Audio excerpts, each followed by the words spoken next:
Kênia, você que é especialista em arqueologia, né? Eu sei que você preparou um estudo iconográfico aqui para a gente. Já aproveitar que você estava mostrando tudo isso, eu não sei se você tem mais alguma coisa. Um estudo iconográfico sobre Hermes, né? A nossa coordenadora de marketing aqui, a Carolina Bessa, ela comentou comigo, né? Que você iria apresentar, né? Mostrar essas representações do Mestre dos Mestres desde o século XV ao XVII. Você poderia compartilhar com a gente e falar um pouquinho, comentar rapidamente esse estudo? Sim. Vou compartilhar a tela. Perfeito.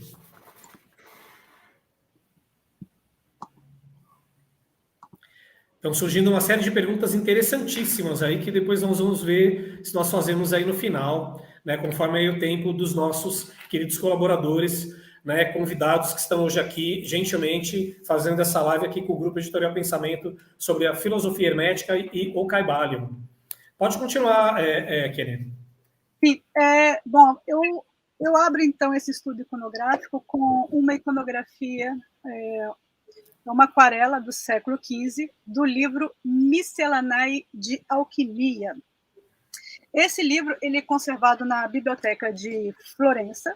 Ele traz 33 imagens. Ele também é conhecido como Codex Laurentianus.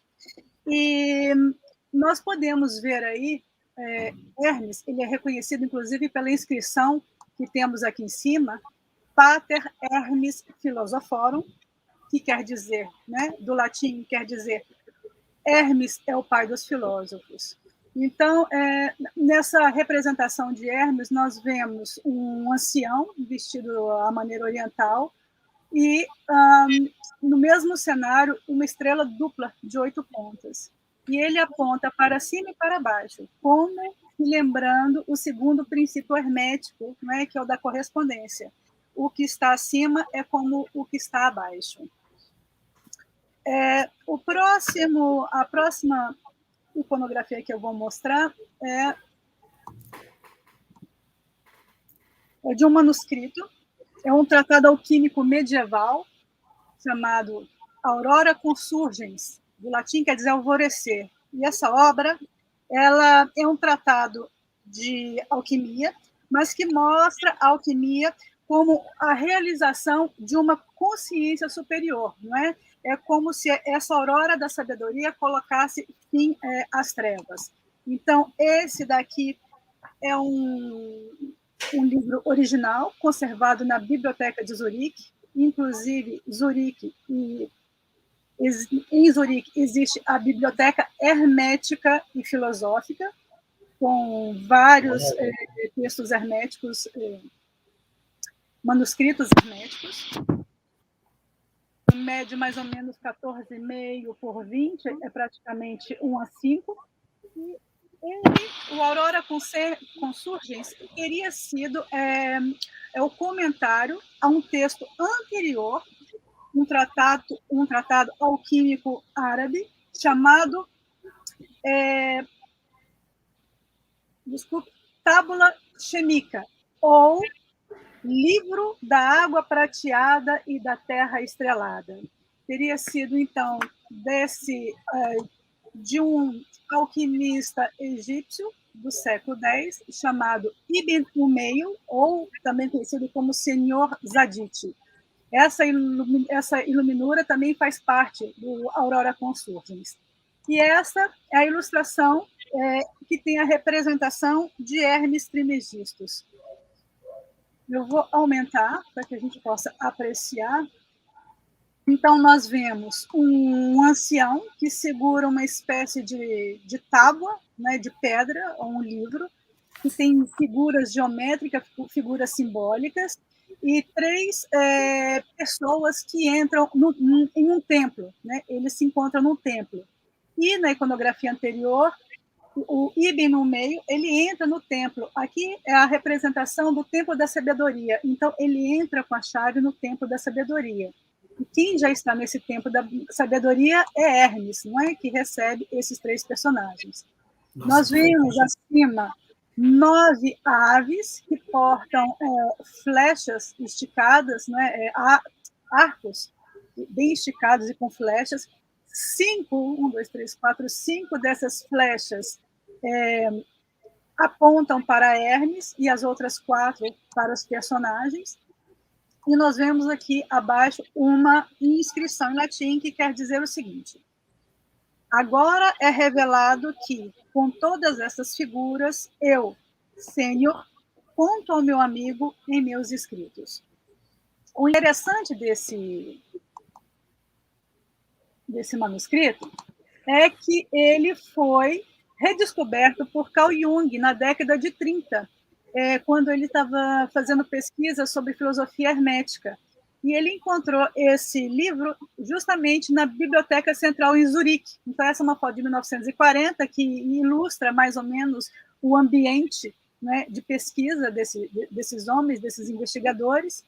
Então, Carl Jung redescobre, não é, esse manuscrito e pede à sua discípula, Marie-Louise von Franz, uma jovem, sua discípula, que traduzisse a obra, o Aurora Consturgens, e fizesse um comentário.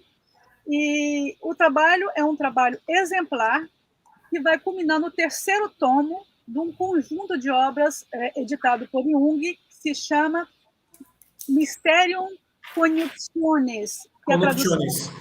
Isso, que seria Mistério da Unificação. Então, esse daqui é o 3º tomo.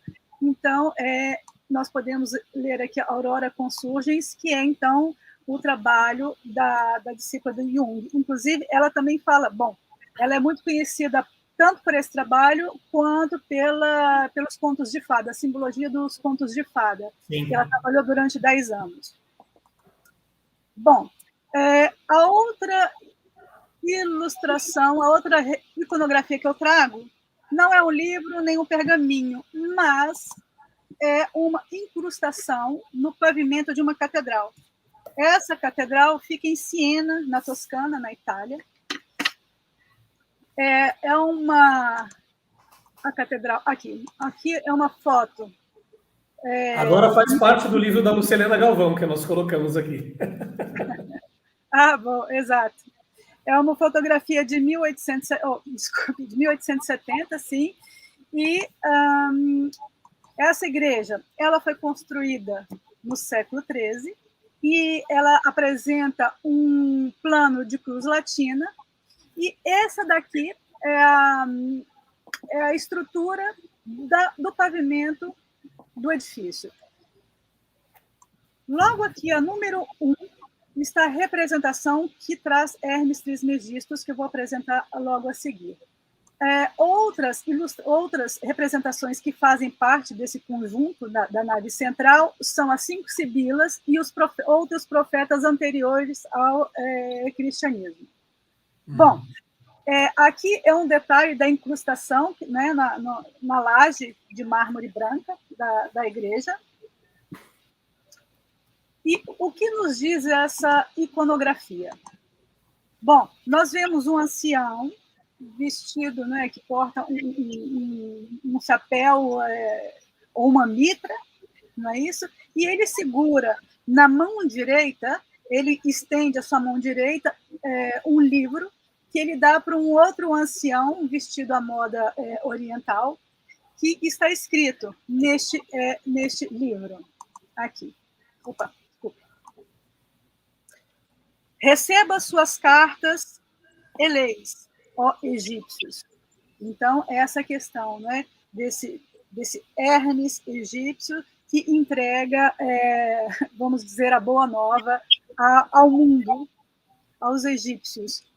E a sua mão esquerda está apoiada em outra laje vertical, né, flanqueada por 2 esfinges, né, e que traz também uma incrustação que diz o seguinte: Deus, criador de tudo, fez-se um segundo Deus visível e fez dele o primeiro e único. Ele se alegrou nele. Ele amou muito esse seu próprio filho, porque é chamado a palavra sagrada.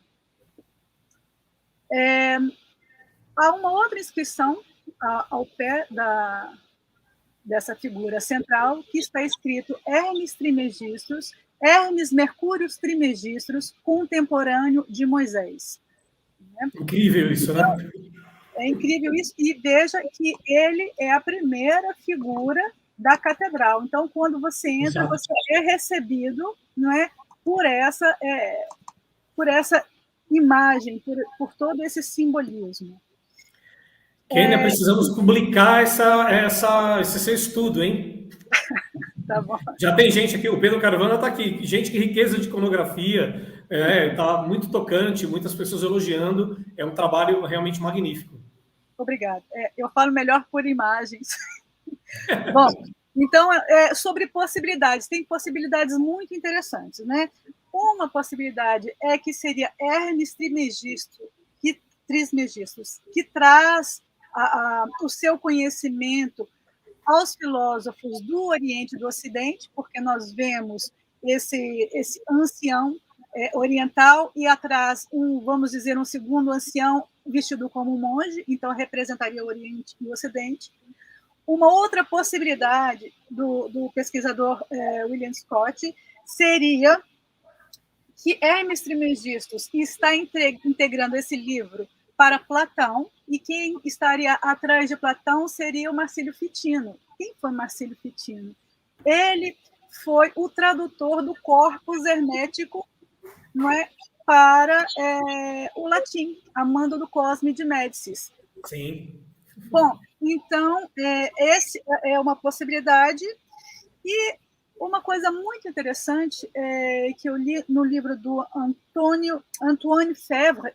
Antoine Febvre foi um professor da Sorbonne que foi o primeiro a criar a cadeira de História do Esoterismo Ocidental, certo? Então, Que hoje, riqueza, né? outras duas universidades oferecem essa cadeira, que é a Universidade de Exeter, na Inglaterra, e a Universidade de Amsterdã, na Suíça. Uhum. Bom, o professor Antoine Febvre, ele tem um livro chamado The Eternal Hermes. Eu só consegui em inglês essa publicação, e ele lança uma ideia muito interessante. Ele chama atenção para esse quadro de Giorgione, que foi um dos mestres da pintura veneziana, muito interessado em esoterismo também, e ele pintou esse quadro bem emblemático, e ele sugere, será que nós não podemos ver Hermes neste quadro? Então, eu vou colocar os dois para a gente poder comparar. Então, ele pergunta, será que podemos enxergar Hermes nesse quadro? E o que é muito interessante é que foi feito um raio-x nesse quadro, e essa figura, esse ancião do quadro de Giorgione, embora não esteja na pintura, né, foi o raio-x que revela isso, essa figura principal, ele estava usando um diadema, desse diadema saía raios, e também ele era decorado com plumas, né, e o pluma associada a Tote, né, que é o Hermes egípcio. Bom, deixa eu tirar. E veja que detalhe interessante que ele segura na mão, né, Hermes Trismegistus. Então, com uma lua crescente, um sol, nós podemos ver astros e medidas.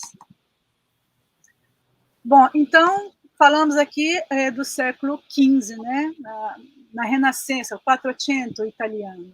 Uhum. E agora, do século XVI, então os portugueses estavam chegando no Brasil. Então, eu trago essa ilustração, eu não encontrei melhor, inclusive é algo que é muito raro. Deixa eu só pegar as minhas anotações. Essa ilustração está no catálogo de uma exibição, de uma exposição do Instituto e Museu de História da Ciência de Florença. Essa figura que nós podemos ler acima da cabeça do ancião está escrito Trismegistus. Então, ela estaria em um astrolábio, né? E o que é um astrolábio? O astrolábio é um instrumento de navegação utilizado para fazer uma medida dos astros acima do horizonte. Então, nesse círculo que envolve né, a representação de Hermes, está escrito a seguinte frase, que é uma maravilha. Deus é um mistério... Desculpe, vou repetir. Deus é uma esfera inteligível, cujo centro está em todo lugar e cuja circunferência está em nenhum lugar. E Hermes, ele tem a seu lado livros e uma esfera armilar, que eu vou explicar a partir da próxima iconografia. A partir desse momento, Hermes Trismegistus passa a ser retratado, representado, sempre com esse atributo da esfera armilar. Então, eu vou apresentar duas iconografias, ambas do século XVII, extraídas de livros do mesmo autor, chamado Michael Mayer, médico e alquimista. Esse livro, que nós podemos ver no ecrã, ele se chama De Divinatione e Magicis Praestiges, que significa adivinhação e truques mágicos. Então, no frontispício desse livro, nós podemos ver todo esse trabalho de gravura, e há um capítulo inteiramente dedicado a Hermes Trismegistus, que é esse, e ele abre com essa iconografia. Nós vemos na nuvem, em grego, escrito Theos, né, que é Deus em grego. Ele, com muita leveza, ele porta a esfera armilar na sua mão, e essa esfera armilar, ela é uma representação do universo. Essas faixas horizontais representam os trópicos, o Equador, os meridianos, o centro é a Terra, e essa faixa diagonal seria o movimento do Sol durante o ano. E é interessante que essa figura, né, da esfera armilar é uma palavra que vem do latim, que significa bracelete ou anéis, né, a forma como é feita esse objeto. Essa esfera armilar está no brasão de armas da bandeira de Portugal, né? Nós estamos aqui na época das grandes navegações.